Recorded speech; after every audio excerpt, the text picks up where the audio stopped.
Hello and welcome to Ula Tea Leaf Readings. My name is Lenor and tonight I'm going to be reading your tea leaves.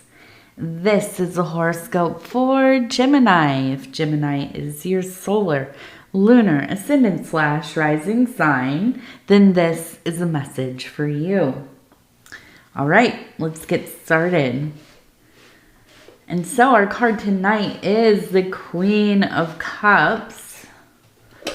Probably like top 3 favorite cards of mine. I always love this energy. All right, let's go ahead and take a look and see what is going on here in these tea leaves tonight. And if you have not subscribed yet, please think about doing that. You can hit the little bell. It'll let you know when the next readings are coming out. It is free to subscribe.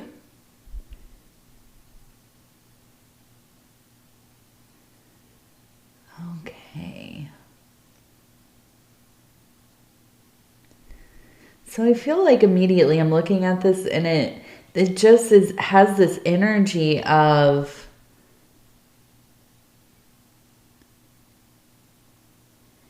really having to decide how to react, what your reactions are going to be like in maybe a difficult situation, but I think it's more along the lines of like a kind of a stressful, almost kind of like a startling situation, something arising out of nowhere. Now, this one looks like a frog person. Look at that. The eyes and the face. It reminds me of Mr. Toad from Wind in the Willows. Okay, we'll come back to him. But I'm looking at it this way, okay, as this being the head, this being the body of a person. Now they have one arm this way, they have another arm this way. This one has a dove in the hand, okay? And then we have a little angel here. Okay, like a little cherubim, or is that how you say it? I don't know. Like those little babies with the wings, kind of like Cupid, right? A very cute depiction of an angel, peaceful, innocent, quite lovely. Now over here, it almost kind of looks like we have a dog or some kind of beast. Okay, you can see the body, the front of the legs here and the head, and it goes back to here, and here's the tail and the back leg. Now it looks like it's in a posture of kind of, you know, almost biting. You can see the mouth open. It's going to, you know, kind of jump up and bite this person. So I feel like it's really this kind of like, which way are you going to go? Right? Are you going to go the way of ease and peace and controlling your reactions, thinking about things before you do and say and so on? Or is it going to be kind of the polar opposite, just fully, you know, letting loose, not restraining yourself, not tempering yourself, just, you know, going off, right? And I think that this is something that you have really been working on, trying to find a balance here, trying to figure out, you know, what is it that I need to do in my life to kind of get the waters, right? The emotional waters, my emotional reactions, kind of at a place where it's a little bit more tempered. And I think this is important. I think this is some of the most important work that any of us can do. You know, we live in a world, especially now because of the internet, that I feel like, you know, a lot of people are, I don't know, programmed, I guess, to perform, constantly performing. And always being in the state of being viewed, being witnessed. And when we are under those circumstances, we behave differently. You know, even at the cellular level, when I guess this is where I'm forget about it, right? When I guess cell, atom, I don't know, whatever it is viewed, observed, it behaves differently. Okay. I don't know why that happens. Obviously, I'm just some person here making a video, doing a reading. I'm not educated in anything scientific at all, but it's in the very simplistic way that I understand this, it is as above, so below, from the micro to the macro. This is true. So in this between where we are, on that ladder, right? When we are being observed, when we are being watched by others, and we live in a world where it feels like that's constantly happening, we behave differently. You know, maybe you talk a little louder, we get a little more snappy, or, you know, we will not be embarrassed. We are not going to back down. We're not going to be, you know, gotten over on and this and that.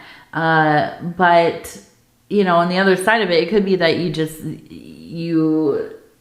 kind of hide away from whatever's going on because you don't want to be kind of made a fool of, or interact in a situation that makes you feel uncomfortable or frightened or whatever.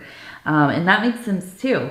But I do feel like, you know, you're in this place where it's like, I have to stop kind of going off on 100, right? When something happens. When you're in a relationship, you're dating, you're married, whatever, you know, and we all go through periods like this. I'm not just saying this is a Gemini thing. But, you know, you will go through periods of time, especially when there's a lot of stress, you're not sleeping enough, things are discombobulated and so on, where our emotions really rule us, and every little thing gets on our nerves. And I can't believe this. Why would you do this? You know, whatever, you know, you're not listening to me, you ignore me, you know, I don't know, just all the things that kind of come up and it can be so destructive, even if it's like, this is not how I want to be. This is not how I want to treat my family, the place that I live, my temple. I don't want to treat myself like this. I don't want to feel like this. So I do feel like there's a lot of consciousness being put into how am I going to go about dealing with difficult, triggering, emotional situations. You know, it's important that we look at our behaviors and we do the root work, right? We try to figure out, where is this coming from? Why do I feel like this sometimes? Why are my coping mechanisms what they are? Why are my defense mechanisms what they are? And so on. And, you know, oftentimes, you know, and here's the thing, people say, oh, you know, everybody has trauma now. We're all, you know, have gone through trauma and hard things, and everybody is, you know, so sensitive now, and this and that and whatever. Yeah, being a human being can be very traumatic. Yeah, we all kind of have lived through things that are very difficult, you know. Even just collectively, the thing that we went through a couple years ago in 2020, you know, and beyond. traumatic. We've already forgotten a lot of how frightened we were. You know, even the best of us, right? was not me, right? I was pregnant and I had a baby right during the peak of it. So, or the beginning, the first few months of it. So I was terrified. I got off of social media. I got off the internet. I could not deal with it. I was fully just couldn't deal with it. But you know, collectively we've been through so much. But then you think about people's lives individually. The things that they go through. Yes, we all have trauma of some kind. It is relative. I don't know why people, you know, we hear so much about it.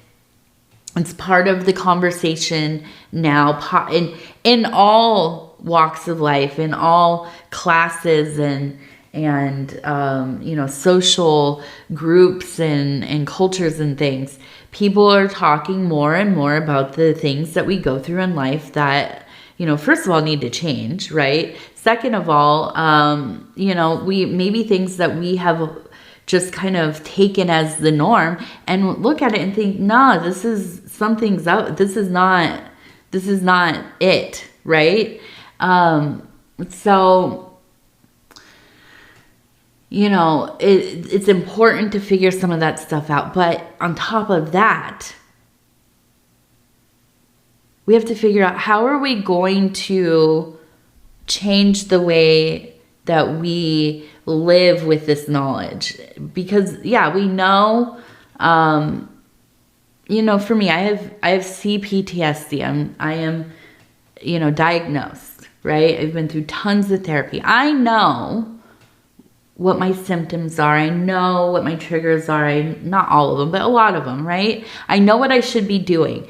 Now, just because I know that doesn't mean that I can always fix it or stop it or you know, control what's going on. But what I can do is work on, you know, like I said, my reactions. How do I react? How do I take it out on other people? How do I, what do I do to cope?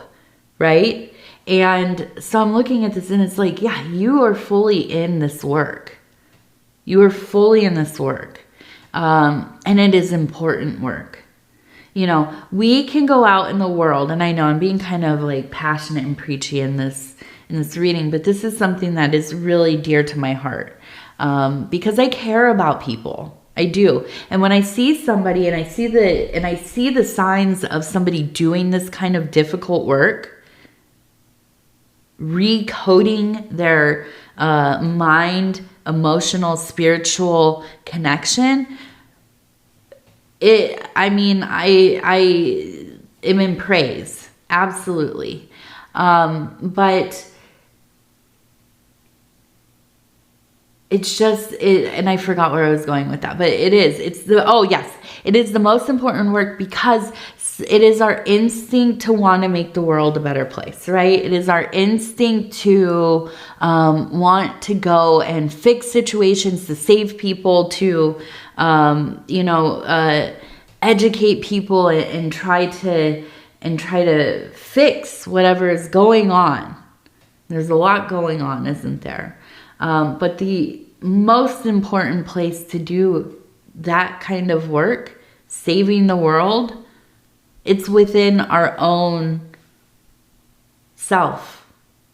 It's within our own emotionality, our behaviors, how we exist with one another, how we exist with our own being, first of all.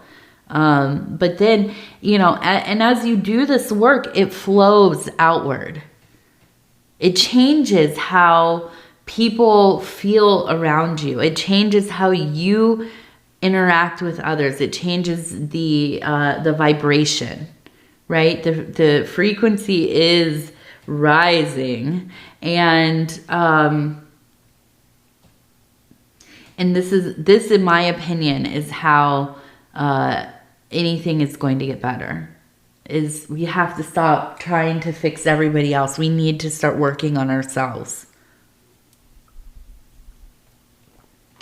because it doesn't really work to go out there and try to change people. You cannot, especially if you cannot work on changing parts of yourself that do not serve you well. But Gemini, the thing about you is that you are so in that Mercury energy, fluid, changing, like Quicksilver, right? That's like the alchemical correspondence with Mercury, Quicksilver. And so it makes sense to me that you would be willing to do this work, that you're brave enough to do this work.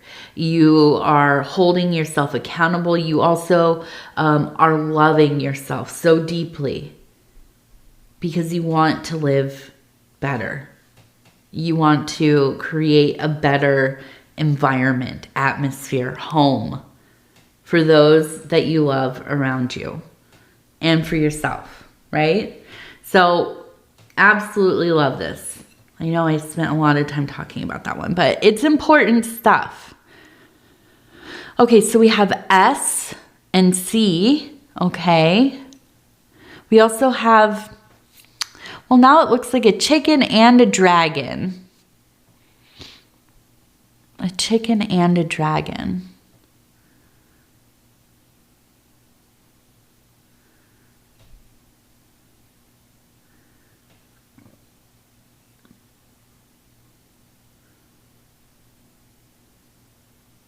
Oh, interesting. Look at this.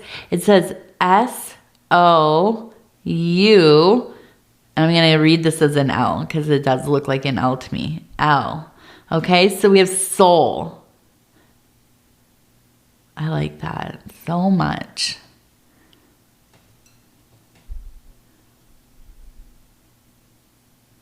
Okay, what do you say?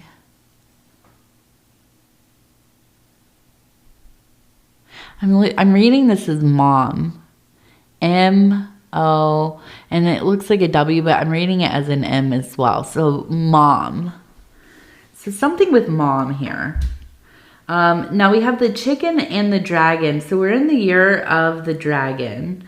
And the chicken to me is usually, unless it's a rooster, the rooster is kind of an alarm, but this looks more like a hen to me. So it is that mother energy. And I think of, like a mother sitting on her eggs, protecting her babies. And so it is, I feel, that you must have very profoundly this mother archetype within you. Even if you are not a mother or if you don't identify as a woman, you can still definitely have, and you do, we contain all of the archetypes. Some of them are more active than others, depending on the time in our life and the things going on and where you have put your focus. And you are very activated in that maternal energy. And so it's like a soul mom soul, right? And it's just, I feel it flows into each other. So I do feel like in this period of time, not only are you learning to kind of temper your reactions, but I feel that you also are stepping into a place of being a mother figure for somebody. Okay, now this could be your child, right? Biological, acquired, chosen, whatever. But I think it's somebody that, it's like, I feel like this is like a soul bond, right? This is a person that you've traveled, millennia with, right? Just across the universe, probably. I feel like you are so tied together, and there's such a sense of closeness and devotion and,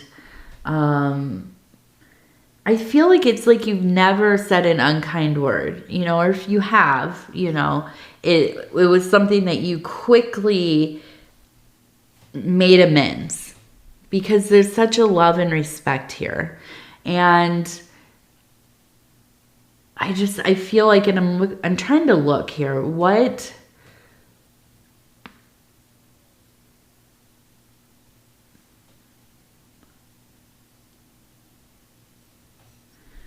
and I feel like it's almost kind of like, maybe this child of yours, this beloved one, I can imagine almost that they're in the middle of making a big life choice. And I'm seeing the arrow and I'm thinking it's almost kind of like they want to go, it's like they want to go out of what they've always known. And I think about this myself because I grew up in cities. You know, I lived in cities all the way into my 30s. And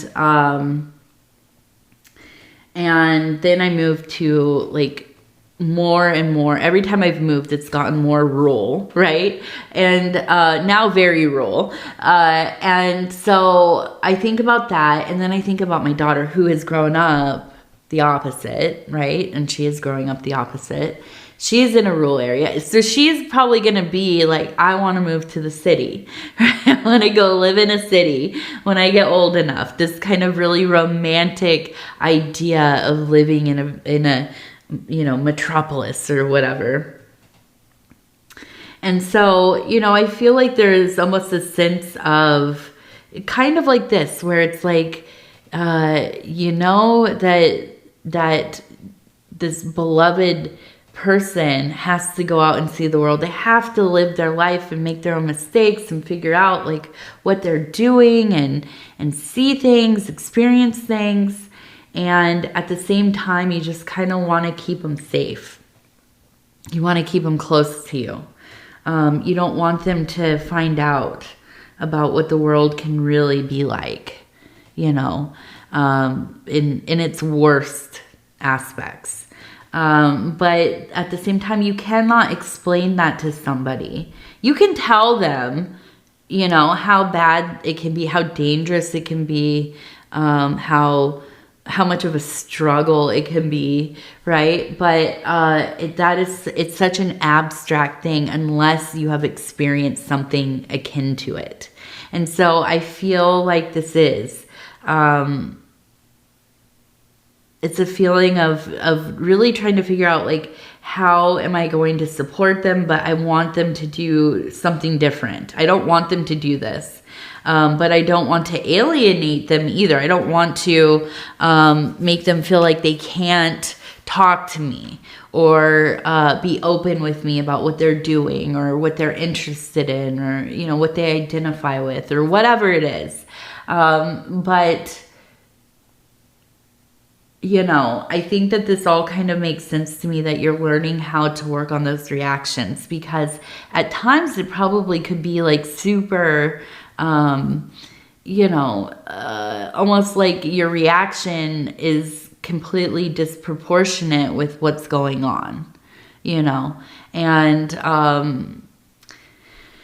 so, you know, sometimes we have to figure out, what are we going to do? How are we going to be able to get to a place where we're not overreacting about things, or reacting in a way that is not helpful to anybody involved, right? And trying to, you know, even if it is just abstaining from saying anything at all. So many times for me, it's like my daughter doing stuff that's like I perceive to be dangerous, but I also know she needs to learn how to do these things. And like climbing on stuff at the playground. And, you know, I don't, you know, I am definitely, I have to sometimes just tell my husband, you watch, because I can't. I'm gonna cry. I don't want her to get hurt. But at the same time, I don't want her to be afraid of the world. I don't want her to be always questioning herself. Now I want her to be discerning, right? I want her to be able to look at a situation and evaluate what needs to be done here. How do I do this? But she can't learn that unless she tries, you know. And for me, my reaction will be absolutely just, you know, way overboard sometimes. And I've had to learn how to deal with that, you know, and I talk about it in therapy a lot. Because that's one of my biggest fears, is kind of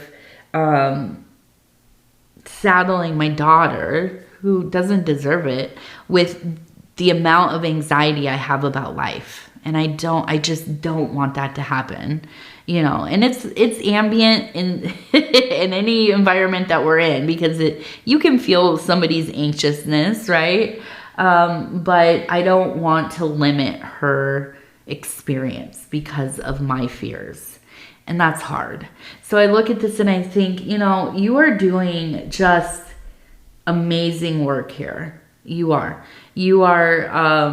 very devoted to not only kind of the healing and holistic nature of your being, but you are also very much motivated to, you know, create an environment, a space, a relationship that is safe, that is honoring, that is respectful, that is beloved.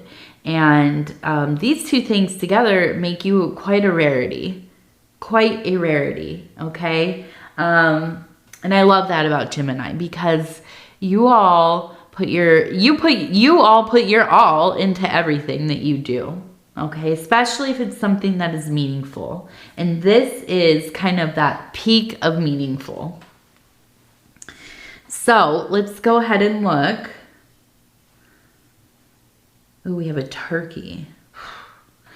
These wild turkeys, I hear them gobbling outside in the morning and at night, or around dusk. And I think one day they're gonna find me. I'm gonna be on my driveway or taking out the garbage or something, and these turkeys are gonna come up on me, and they're gonna bully me, because we're about the same height.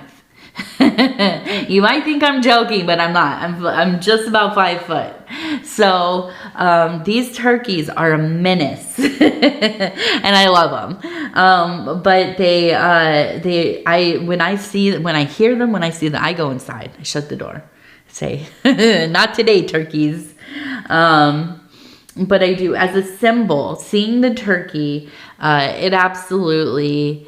This is a animal that goes for theirs, right? They take care of their little family units, their little troop, their little tribe, their flock, and they won't back down. They just won't. So you're gonna do what it takes. You know, whatever your ultimate goal is, you're gonna do it. And all of the things that come up along the road to that goal, you are going to make sure that you are there, you know, playing defense and keeping everything kind of, you know, moving forward. And so we also have the scythe right here. So we have a sign of harvest. And that leads me to believe, oh, and also a goldfish up there. So these two things, prosperity, abundance, okay? I feel like in the financial sector, this really is going to be a time where you are working a lot.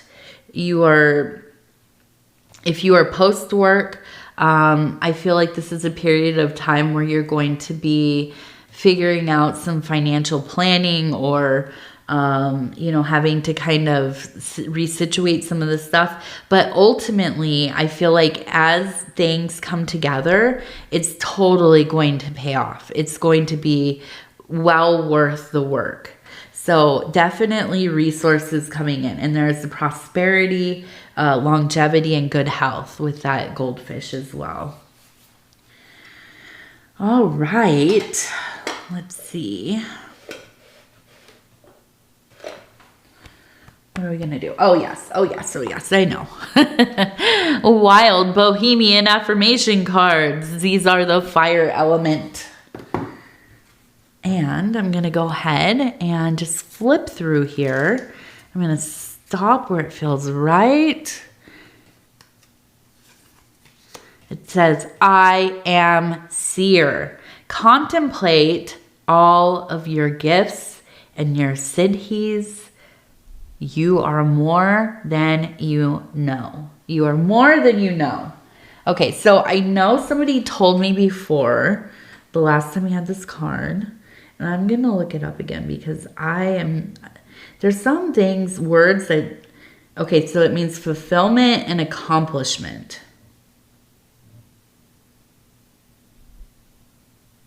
Magical powers and abilities and attainments that are products of yogic advancement through sadhanas, such as meditation and yoga. So unlocking these abilities that you have, basically. Well, your gifts and cities. So, your I would say akin to clairvoyance and intuition and so on. All these kinds of things. So, yeah, that's beautiful, wonderful. It makes sense. Makes sense to me. Okay, Gemini. I thank you so much for spending this time with me. It's always such an honor to be able to bring these messages to you. And if you would be so kind as to like the video, it really does help the channel a lot. Supposedly, I guess.